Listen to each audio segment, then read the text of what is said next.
BJP के पक्ष में जन समर्थन देखकर दीदी और उनके गुंडों में बौखलाहट हो रही है।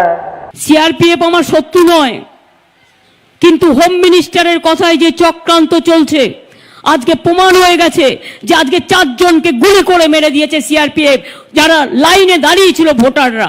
ये क्या कहना चाहती है? लोगों को अराजकता की ओर ले जा रही है, चुनाव को शांतिपूर्ण ढंग से समाप्त नहीं होने देना उनका उद्देश्य है, या फिर हर बार की तरह रेगिंग से चुनाव जीतने का उद्देश्य है? कोरोना की नई लहर की चपेट में पूरा देश। पश्चिम बंगाल की परवाह किसे, कहीं भारी न पड़ जाए लापरवाही। आधे चुनाव के बाद जागा चुनाव आयोग। कोरोना की दूसरी लहर के बीच बंगाल में जमकर रैलियां, राजनेता बेपरवाह। कोरोना की नई लहर की चपेट में पूरा देश है, लेकिन पश्चिम बंगाल की परवाह किसे है?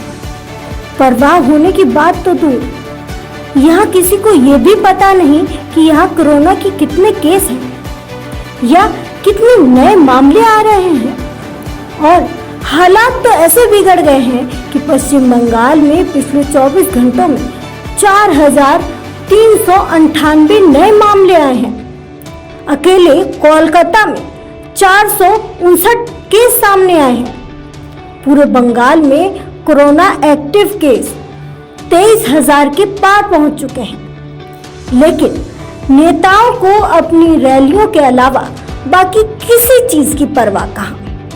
बंगाल उन 16 राज्यों में से एक है जहां कोरोना अपना कहर सबसे अधिक बरपा रहा है।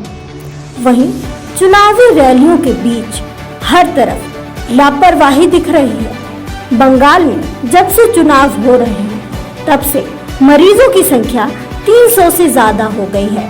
यह आंकड़ा तब है जब अभी सिर्फ 4 चरण में ही चुनाव हुए हैं और 4 चरण का चुनाव बाकी है। जब बंगाल में आधा चुनाव बीत गया और कोरोना के नियमों की धज्जियां उड़ गई तो चुनाव आयोग को नियमों की याद आई और कहा गया कि अगर गाइडलाइन का पालन नहीं हुआ तो रैलियों को बैन करने में चुनाव आयोग कोई संकोच नहीं करेगा। चुनाव आयोग ने सभी को फेस मास्क पहनने, सैनिटाइजर का इस्तेमाल करने और उचित दूरी बनाए रखने, साथ ही थर्मल स्कैनिंग की व्यवस्था करने को कहा है और पालन नहीं करने पर या कोई लापरवाही बरतने पर कार्रवाई की भी बात कही है।